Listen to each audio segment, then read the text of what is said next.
You've been writing poetry again. I can spot that leaky pen on your lip from miles away, and your tongue with that stale taste of metaphor still on, which you tried to brush away. Psh, the verses linger still in your kiss. You've been writing poetry again. Don't worry, I can tell it's that fingertip smell, that keyboard stain, the pinky poised above delete, pushing out your veins. Why this vain obsession? Lines layered with double meanings and painstakingly revised, which you pat into shape and you stanzadize. If words are your food, why do you play with them? Why do you use them as tools to confuse and condense? You've been writing that intense poetry again. There's a rhyme in your mind and a line in your eyes that I can trace. I can see it in your face because there's a rhythm that you're tapping. What you gonna do about it? Wise Words Festival, celebrating the opening of this fine building. Slam is competitive poetry, so we need judges. We have one set of judges here. Sir, would you like to judge our competition? Yes. Wonderful! We have to give applause for this judge. Adam at the back, would you like to judge our competition? You need to just rate poets out of 10. Push me, Mommy, push me. High up in the air. Higher, Mommy. Higher. Send me over there where that branch is growing. This is so much fun. Let me touch those leaves, Mommy. Let me touch the sun. Swing me, Mommy, swing me. Do you call this high? Let me touch that house there, Mommy. Let me touch the sky.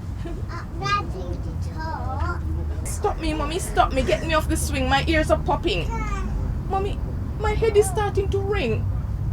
The ground is spinning. I think I'm going to die.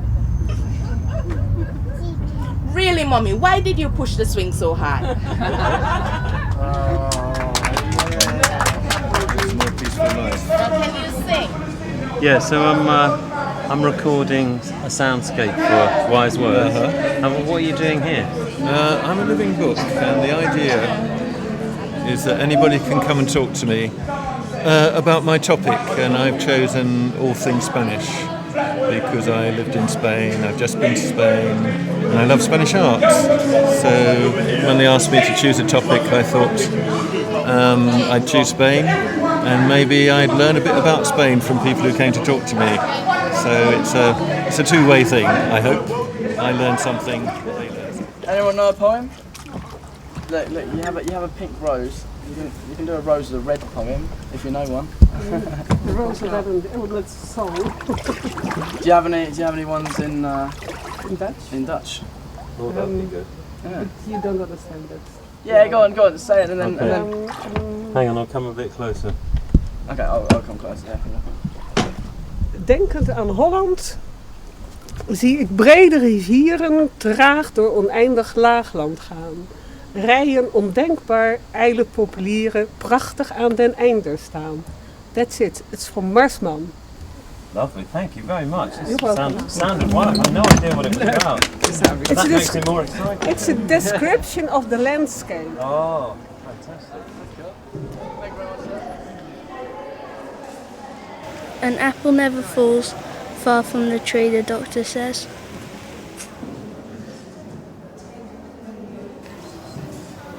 Pips fly miscellaneously through keyholes in the oak dark high roots.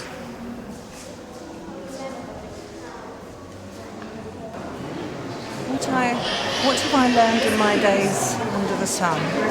What have I learned about the rain of worlds? What has fallen into these ears to make a guide for the soul in the forest? To say thank you. To remember it is as simple as to be or not to be. To know that life makes a fool of all of us.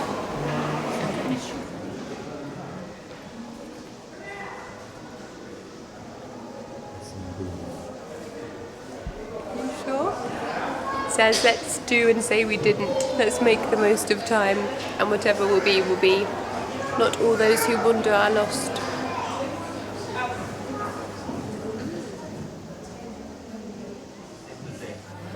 And the ride back the next day, I felt like I was on the verge of death. And this 10-year-old boy on a little BMX bike, I thought, he'll never survive it. When we got back, I collapsed onto the sofa feeling really ill. And he came over to me and said, "Dad, when I'm a big boy, will you come on a long bike trip with me? So I said, yeah, maybe, Sam. Where did you have in mind? And he said, well, Japan. And I said, Sam, have you any idea how far Japan is? And he said, no, but if we do it when I finish school, I could have a year off. You know? And I was so impressed with that sort of sense of anything being possible that I said, okay, Sam, we'll do it. But I never really believed it would happen. So the 8 years between then and when we actually left, I kept thinking he won't want to do that. And in fact, Lorna tells me now, my wife who's sitting over there, that he didn't want to do it. As it got nearer to the time, the last thing he wanted was to spend a year with his dad. He wanted to be independent and out on his own with his friends. But he committed to it, and so he went through with it.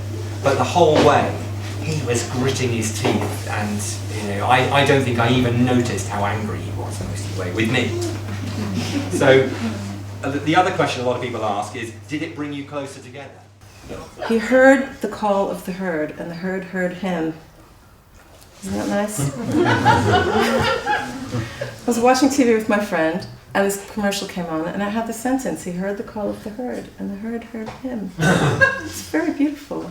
I think if I wrote that sentence, I would be really, really, really happy. I'd be proud of myself. And it stayed with me for about a week and a half.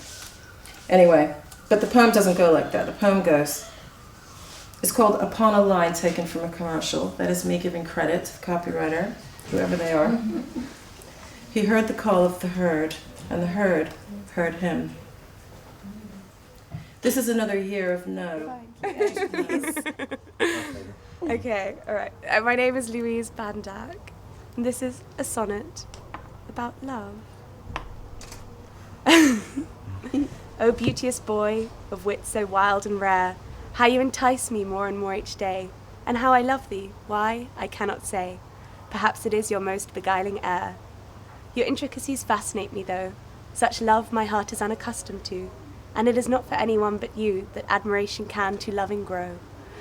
Oh, if 'twere not for you, my heart would be as barren as a desert plain, bereft of any joy, succumbing to the theft of all my hopes for all eternity. The moment cometh, unbeknownst to thee, for all my love I pledge, unendingly. Ladies and gentlemen, this has been the final of the Street Slam for Wise Words Festival. We've been celebrating the opening of the Beanie all day with slam poetry. Now, Mr. Paul Cree scored 24 points. Round of applause for Paul Cree. But your winner for Sunday at the Street Slam with 26 points, Mr. Keith Jarrett. Thank you guys so much for coming out. I'm going to do one more piece and then we're wrapping this thing up. Who gets the McDonald's voucher? We'll sort that in a bit.